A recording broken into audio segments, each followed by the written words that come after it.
ఓం శ్రీమాత్రే నమః. తులసి చెట్టులో లక్ష్మీదేవి కథ. ఒక ఊరిలో ఒక ఇంట్లో ఒక షావుకారి ఉండేవాడు.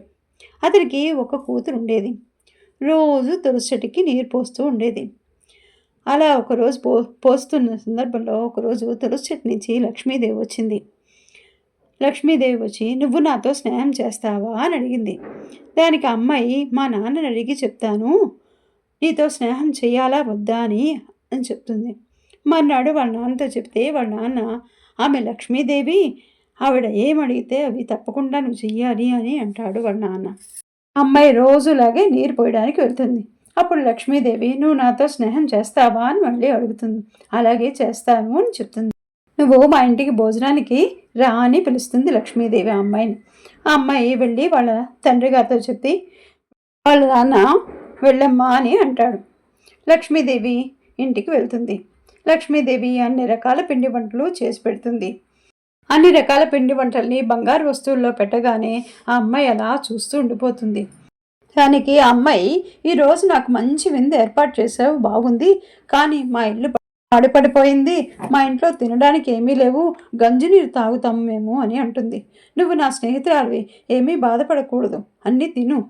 భోజనం చేసి వాళ్ళ ఇంటికి బయలుదేరుతుంది అమ్మాయి. లక్ష్మీదేవి అమ్మాయిని సాగనిపి ఒక గుమ్మడి పండు చేతికిస్తుంది.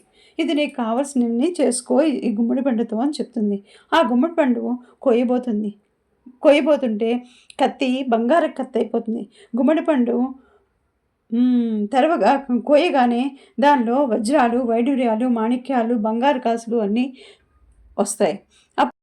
తన దగ్గర ఉన్న వజ్రాల్లోంచి ఒక వజ్రం తీసుకొని బజార్లోకి తీసుకువెళ్ళి అమ్ముతుంది. లక్షలుగా డబ్బులు వస్తాయి. ఆమె ఆ డబ్బులతో ఒక పెద్ద గృహం, మంచి బట్టలు, నగలు కొనుక్కుంటుంది. వ్యాపారం కూడా చేస్తుంది. లాభం వస్తుంది. ఒకరోజు లక్ష్మీదేవి దగ్గరకు వెళ్తుంది. లక్ష్మీదేవిని తన ఇంటికి ఆహ్వానిస్తుంది. అన్ని రకాల పిండి వంటలు చేసి ఆమెకు బంగారు పండలను భోజనం పెట్టి తాంబూలం ఇస్తుంది. లక్ష్మీదేవి, "ఇక నేను వెళ్ళాలి" అంటుంది. "నువ్వు ఇలా వెళ్ళిపోతే ఎలాగా? నేను మా వాళ్ళకి మిమ్మల్ని పరిచయం చేయాలి కదా" అని చెప్తుంది. "నేను ఎప్పుడు నీ దగ్గరే ఎక్కువ కాలం ఉంటాను" అంటుంది. ఆమె తాంబూలం వేసుకుంటుంటే తాంబూలం పెట్టే బంగారం అవుతుంది. దేవి, "నా గురించి చాలా మంది ఎదురు చూస్తూ ఉంటారు, నేను చంచలమైన దాన్ని, స్థిరంగా ఉండలేను" అంటుంది లక్ష్మీదేవి. ఆ అమ్మాయి లక్ష్మీదేవితో, "నువ్వు వెళ్తానంటున్నావు, వెళ్ళు, నన్ను ఆశీర్వదించి వెళ్ళు" అంటుంది.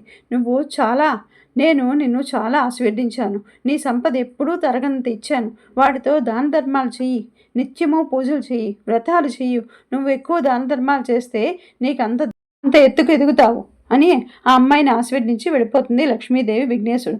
అప్పటి నుండి ఆమె నిత్యం అన్నదానాలు చేస్తూ, దాన ధర్మాలు చేస్తూ, పూజలు చేస్తూ ఉంటుంది. ఆమె సంపద ఇంతకు 10 అవుతుంది.